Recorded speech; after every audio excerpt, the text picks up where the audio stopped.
11. On teachers. There are many types of teachers out there from many traditions. Some are very ordinary, and some seem to radiate positive qualities from every pore. Some are kind, some are dispassionate, and some may seem like sergeants in boot camp. Some stress reliance on our own efforts. Others stress reliance on the grace of the guru. Some are available, accessible, and approachable, and some may live far away, grant few interviews, or have so many students vying for their time that you may rarely get a chance to talk with them. Some seem to embody the highest ideals of the perfected spiritual life in their every waking moment, while others may appear to have many quirks, faults, and failings. Some live by strict moral codes, while others may push the boundaries of social conventions and mores. Some may be very old, and some may be very young.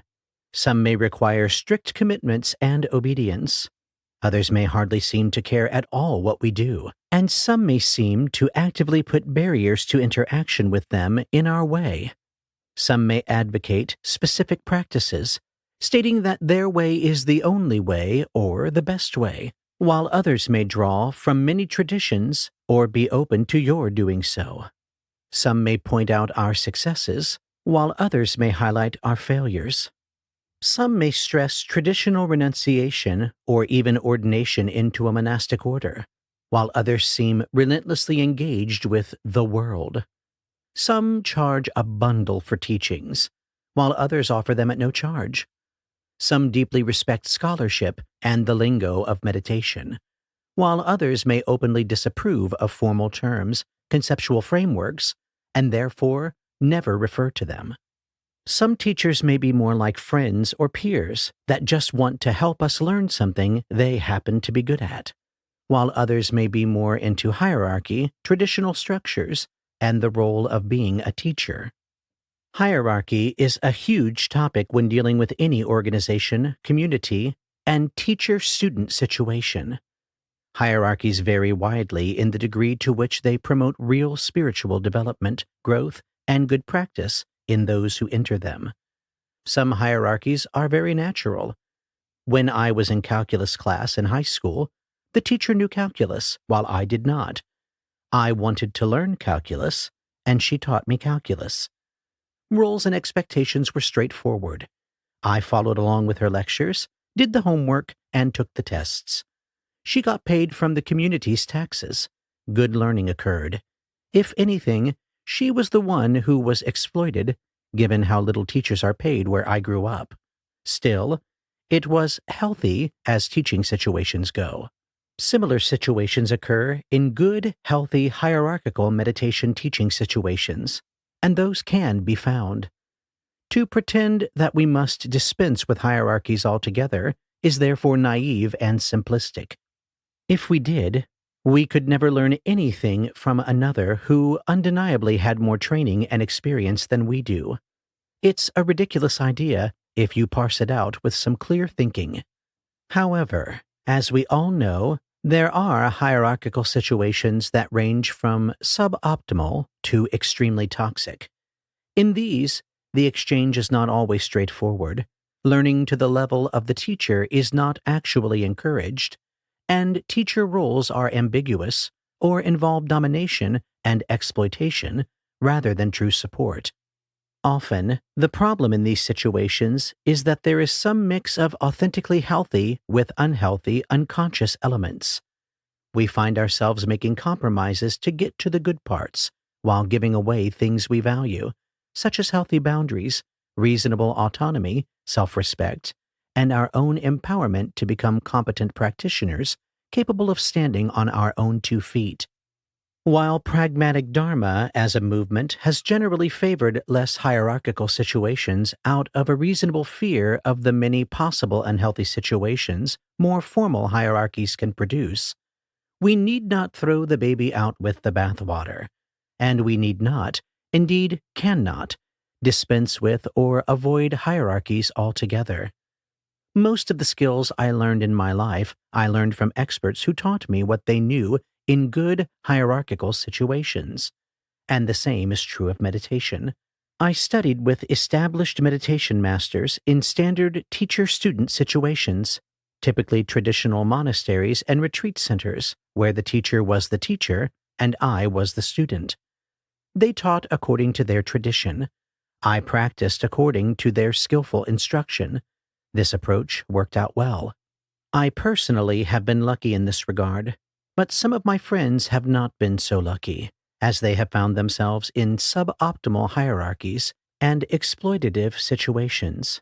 The take-home is that you also can find well-established, time-tested teachers who are in clear and healthy teacher roles, and you can enter healthy student roles with them and learn well this way. If you somehow find yourself in an unhealthy meditation or spirituality hierarchy, respectfully remove yourself from it and find a healthy one, as there are plenty out there. Some teachers will speak openly about attainments, and some may not. Some teachers are remarkably predictable in their manner and teaching style, while others swing wide in strange and unpredictable ways. Some may seem very tranquil and mild-mannered, while others may seem outrageous or rambunctious. Some are great communicators, and others have real difficulty putting together coherent sentences. Some speak very calmly and slowly, while others spit out the Dharma at a zillion words per minute, guilty as charged. Some may speak our language, and others obviously don't. Some may seem to listen patiently, others may cut us off. Some may seem extremely humble and unimposing, while others may seem particularly arrogant and presumptuous, guilty as charged, though working on it. Some may seem to have serious personality disorders, and others may seem highly self-actualized in the psychological sense, sane and mature. Some are charismatic, while others may be distinctly lacking in social skills and charm. Some may readily give us extensive advice, and some just listen and nod. Some may really look the part, with robes, hats, and whatever hairstyle you associate with a guru, while others look more like something that just crawled out of a dive bar, prison, mental institution, dark alley, or corporate boardroom. Some seem the living embodiment of gentleness and love, and others may piss us off on a regular basis. Some teachers may instantly click with us, while others just leave us cold. Some teachers may be willing to teach us, and some may not. As far as I can tell, none of these apparent features of various teachers are related in any way to their meditation ability or to the depths of their understanding or attainment. While it is basically guaranteed that you will judge meditation teachers by their covers, recognize this and try to do better. It's possible that all these aspects appear to us to help us identify within ourselves the habitual projections and expectations within which we operate. It's well worth getting to know ourselves in relation to whatever it is a given teacher might kick up in us. However, if they are kicking up too much stuff, maybe that is just a poor fit, and you need to find another one. While sometimes our hearts open through challenge and conflict, sometimes ease, safety, sanity, predictability, straightforwardness, and gentleness do just as well or better. There is much richness to be gained by challenging this tendency in ourselves to judge others' spirituality based on appearances. What is important is that a teacher's style and personality inspire us to practice well, to live the life we want to live, to find what it is we wish to find, to understand what we wish to understand. Some of us may wander for a long time before we find a good fit. Some of us will turn to books for guidance, reading and practicing without the distinct advantages or profound challenges of teachers. Some of us may seem to click with a practice or teacher, try to follow it for years and get nowhere. Others seem to fly regardless. One of the most interesting things about reality is that we get to test it out. One way or another, we will get to see what works for us and what doesn't. What happens when we do certain practices or follow the advice of certain teachers, as well as what happens when we don't. Remember well, we don't have to become a replica of a teacher to apply to ourselves what they teach or to learn about how to investigate reality and become great meditators and great people. We can take what is good, leave what is bad, and take responsibility for our own actions and way of being in the world. The best meditation teachers give away their power, knowledge, and position to us as best they can. They try to transmit the Dharma as powerfully as they can so that we can learn what they know. They even encourage us to exceed them in knowledge. The flip side of this is that bad teachers try to retain their power and teach in a way that produces no peers or rivals to their authority and position. Even worse are the teachers that engage in spiritual bullying, and who may even encourage those around them to do likewise. Oddly enough, some teachers who may be entirely qualified can paradoxically impede our progress and promote our disempowerment and dependency. Avoid those like the plague. The best teachers inspire us to be our very best, even if our best is greater than the best the teacher was capable of. Another thing about teachers is that they only know what they know. If we use the scopes of the 3 trainings to examine this, we may find that some teachers may have a good grasp of some of these scopes and not have a good grasp of the others. In fact, mastery in each area guarantees nothing about mastery in the others. It is worth being realistic about this fact, and so I will go on and on about it later. I know some great insight teachers whose concentration skills suck. I know teachers who have awesome concentration skills, but are still lacking somewhat in deep insight. I know some paragons of morality that are not that well developed in meditation. I know some extremely strong meditators who are not that well developed in morality. In other words, it is easy to imagine that just because someone may have meditation skills in one specific area, that they might magically know and be good at all sorts of other things. I have great skepticism about these sorts of assumptions, and plenty of real-world evidence upon which to doubt them. It is easy to imagine that just because they are ethically impeccable, that they have some understanding of deep wisdom, and conversely, it might be easy to imagine that just because they have some deep wisdom, they will be moral. As the ongoing pragmatic Dharma experiment has shown in spades, it is easier to develop strong concentration and insight than it is to develop strong morality, or simply basic kindness for that matter. There are those who have a strong degree of mastery of all 3, and those are people to seek out and learn from whenever possible. Beware assuming that those who know ultimate reality to whatever degree can't have unskillful relationships to money, power, drugs, and sex. Call me a prude, a traditionalist, or whatever, and not to presume to tell anyone else how to live their life, but I assert that, in general, it is best to avoid having sex with your Dharma teachers. This goes doubly if secrecy is demanded, or if you are involving yourself with someone who publicly claims celibacy or is in another closed relationship.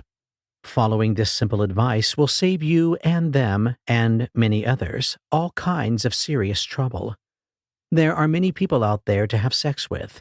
Those who claim that it is to benefit you, or that it will lead to special wisdom, are just selling something. It's easy to avoid this trap if you learn a bit about your own investment in being or feeling special, which often touches on difficult to identify and significant psychological wounding. You have been warned. I was once at a Buddhist geeks conference in which we discussed the fact of the wide range of relationships that some teachers have to sexuality, language, substances, and other similarly adult subjects.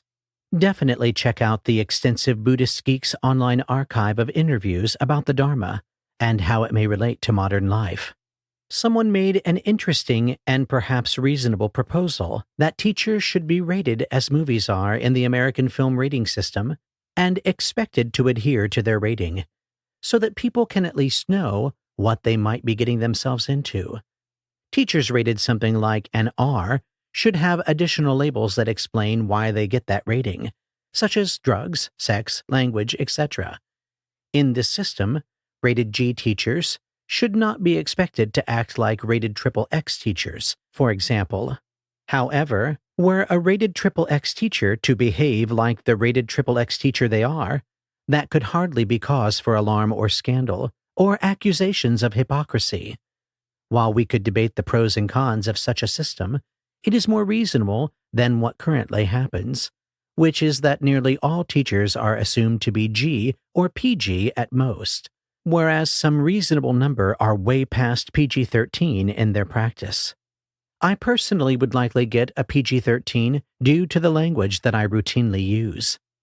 When we interact with teachers, we may wish to consider which of their areas of expertise we wish to draw from. That is, which of the 3 trainings we want help with. In fact, I think it's very important to be clear about this from the outset, so that when we go in to talk with a teacher, we can ask questions from the correct conceptual framework and fit their advice back into the correct framework. If we ask a teacher about how to attain some high state, and they mention tuning into boundless joy during meditation, and we then try to do this when driving to work and crash into the rear of the car of the poor commuter in front of us, we have not followed their advice properly or skillfully. Similarly, we may wish to explicitly ask our teachers if they are skilled in the aspect of the specific training we are interested in mastering and to what level. Obviously, not all will be honest when answering this question for various reasons. If they say something like, "No, I don't know enough to speak on that level, as my own abilities are not that strong yet," then at least you know to seek advice elsewhere, unless of course they are lying to you. I have much more respect for a teacher who once told me that he didn't feel qualified to teach me than for the numerous teachers who were not qualified to teach me, who either didn't realize this or tried to pretend otherwise. It is also definitely true that some teachers are loath to speak about their specific attainments and skill sets, which can make things much more confusing for those trying to figure out who knows what. Regardless of whether this is motivated by humility, vows, cultural conditioning, or some other reason, it still makes things confusing for those who are trying to follow a pragmatic approach and who are used to straightforward communication. There are also obviously deceptive teachers who artificially inflate their abilities through overt boasting, as well as those who take the opposite approach, using gestures of humility that are intended to create an impression of great knowledge. Would that all this were easy. I would recommend making your goals for your life and practice specific. For instance, if you wish to get a job as a dishwasher so that you can continue to feed yourself as you prioritize your practice, you go to the meditation teacher and say, "I want to get a job as a dishwasher. Do you know how to do this?" They may say, "Yeah, sure." To which you could reply, "How do you know this?" They could just as easily have said, "I'm sorry, I can't help you there. I am a meditation teacher, not a career counselor or restaurant manager." The same basic conversational pattern could be repeated just as easily for the other 2 trainings. For instance, you could ask a meditation teacher, "I wish to learn how to get into the early concentration states. Do you know how to do this?" You could also ask, "I wish to attain the first stage of enlightenment. Do you know how to do this?" If they say yes, the next question would be, "Would you be willing to guide me in those steps, please?" This sort of straightforward approach to spirituality is extremely practical, grounded, and empowering. Further, it makes interactions with teachers more fruitful.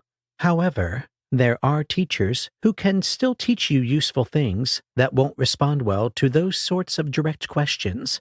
And here we find the murky territory for which I have no great ability to provide guidance except to say, keep your wits about you, be respectful, ask reasonable questions of those in the community about the quality of the teacher and the actual results that students have when they study with them, and pay attention.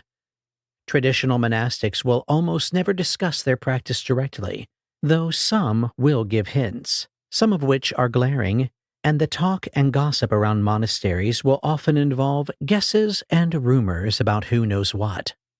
Teachers can generally tell if you are serious and if you have clearly thought through what you want. For instance, it takes about 10 seconds of someone asking a meditation teacher for advice on their emotional stuff for the teacher to realize that this person is interested in working on conventional happiness, that is, psychological or emotional well-being, and not in learning or doing insight practices.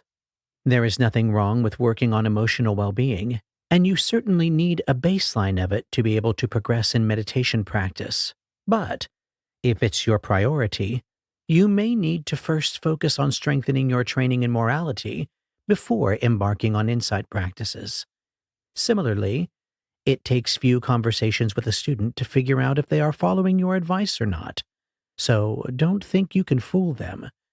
If you don't like their advice, better to tell them that and explain why, so that they can address the issue either by modifying their practice or by further explaining why they feel their advice might be helpful.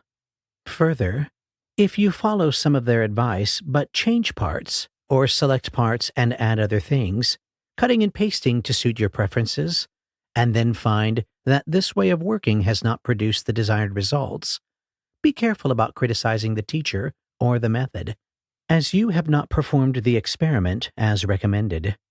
If someone told you, for example, to stabilize your attention on the individual sensations that make up the experience of breathing so clearly that you could see the beginning and ending of every single sensation consistently for an hour, and instead you ricochet back and forth from the breath to other mental and physical sensations, or stop the practice before you apply the exact instruction given, don't blame them if you do not get the promised results.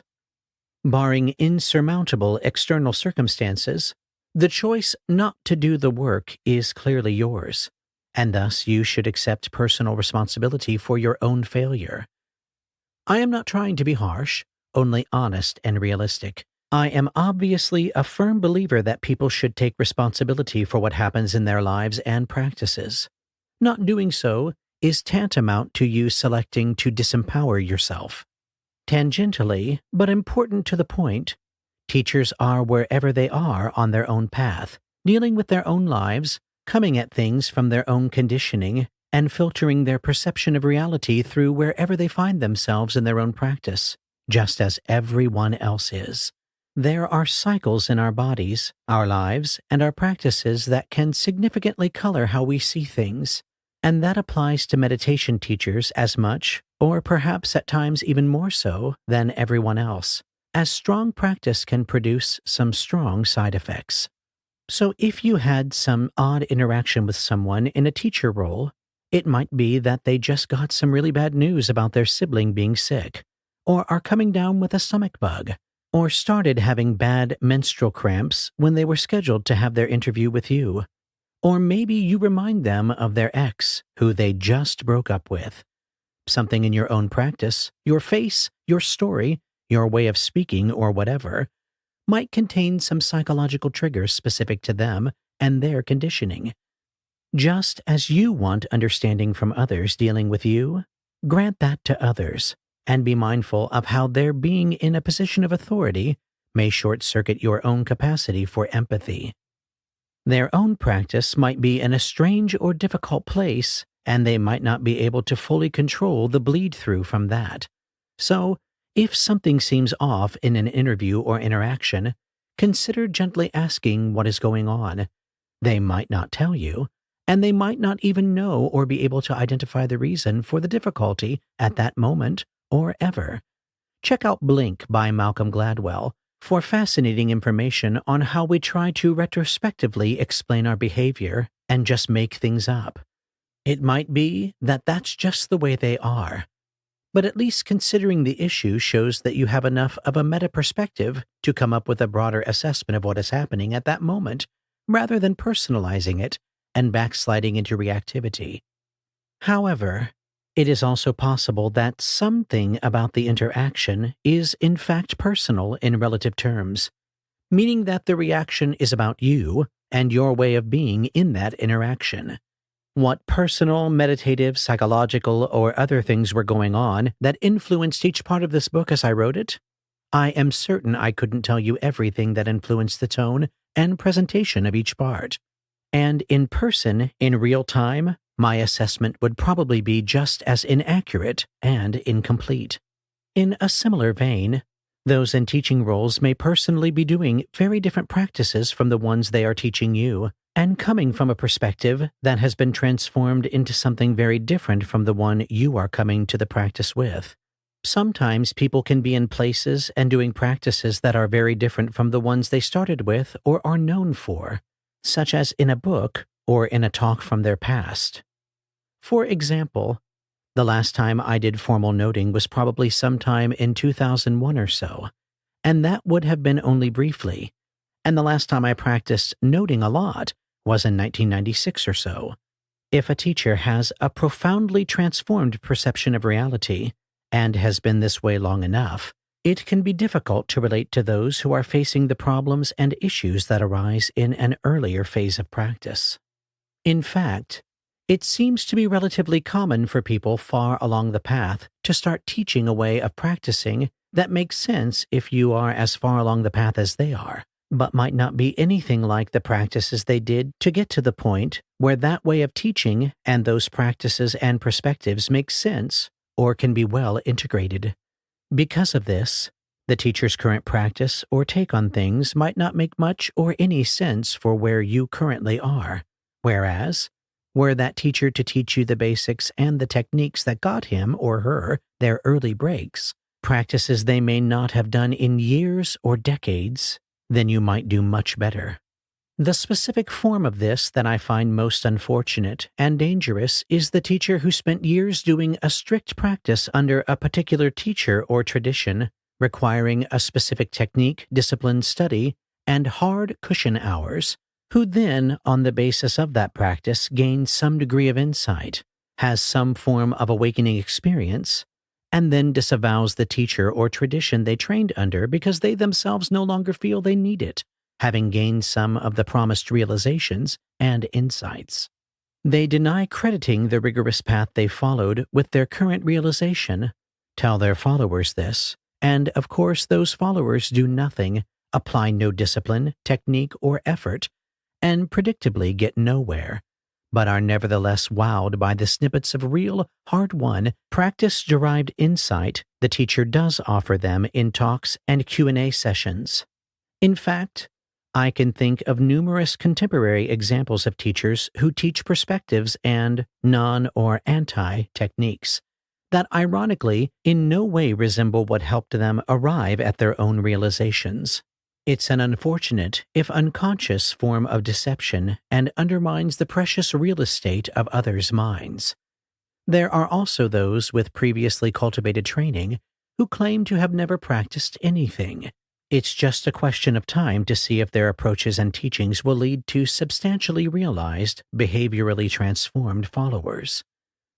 There is also a subtle, or perhaps overt, form of what I will loosely term arrogance on the part of some teachers who now teach from some impressively high perspective just to highlight what they have attained, and even though the perspective they are currently teaching from wasn't one that would have remotely helped them when they were coming up in their practice.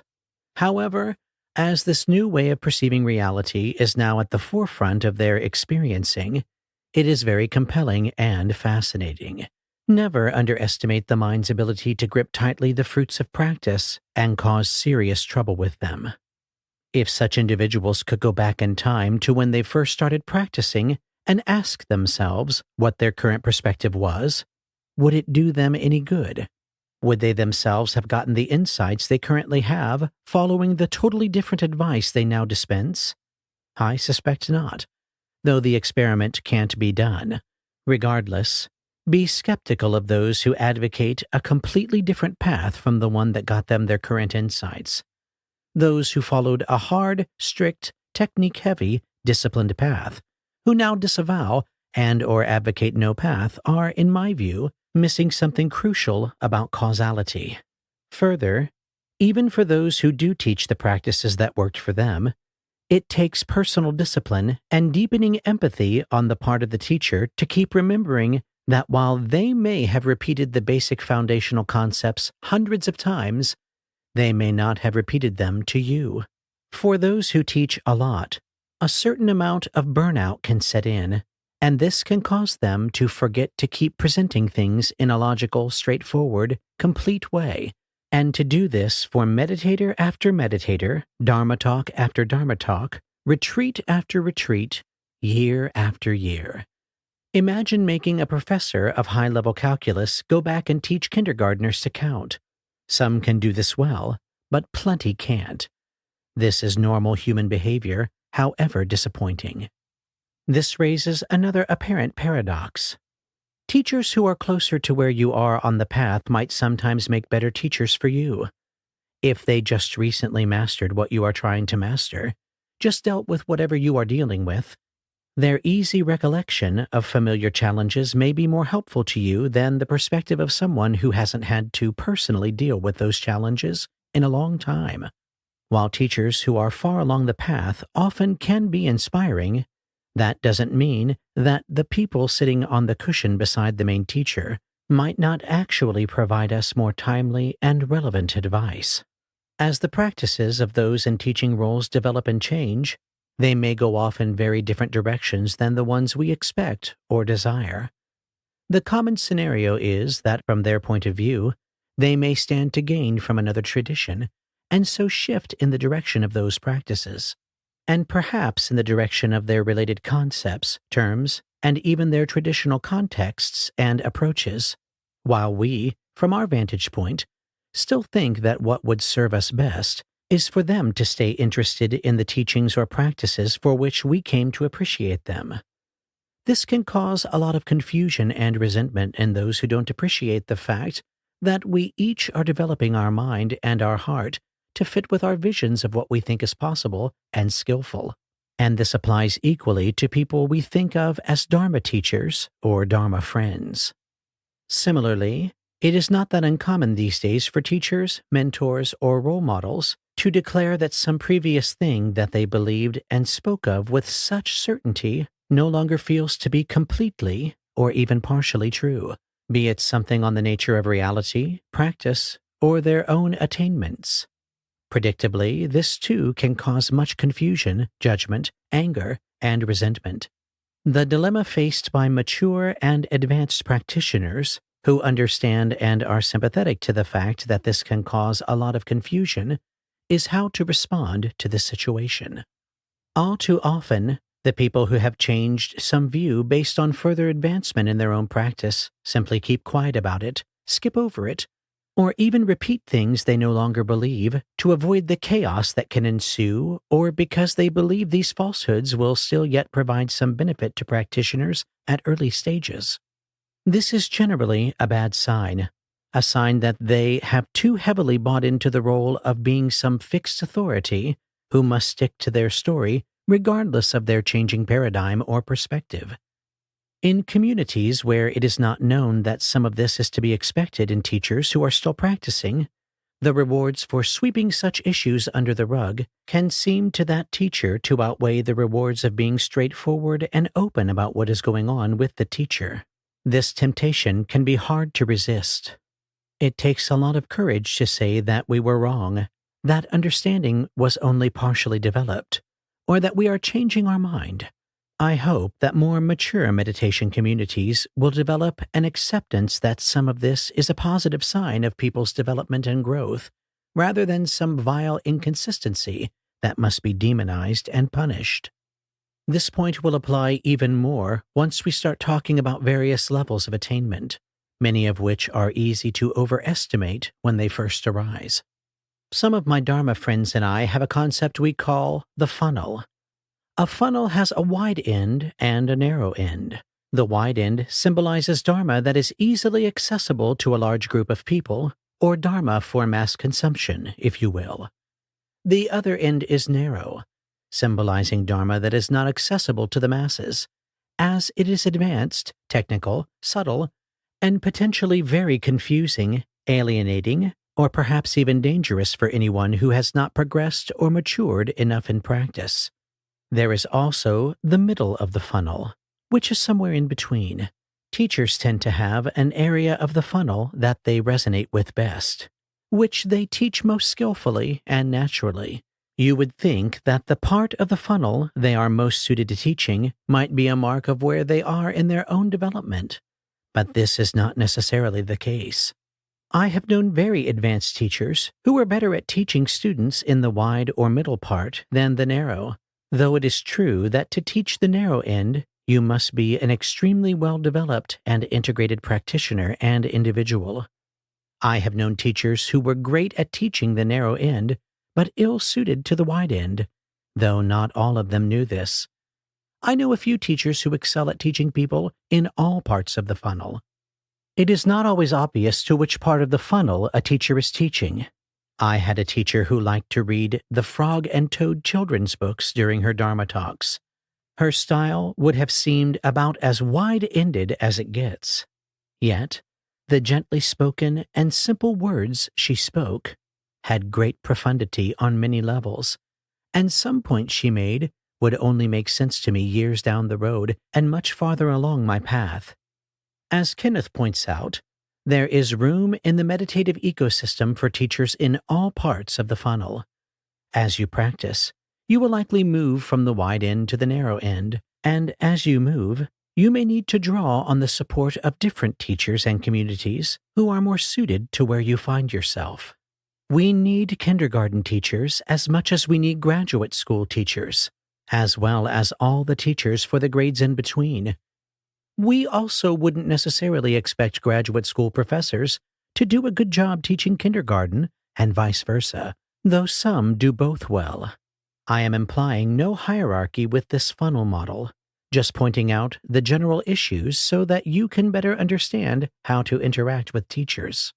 While all this advice on practices and teachers may seem a bit overwhelming, I recommend continuously reconnecting with the basics, the essentials, the simple practices of the spiritual life, as it is these which I have come to appreciate as often being the most profoundly transformative.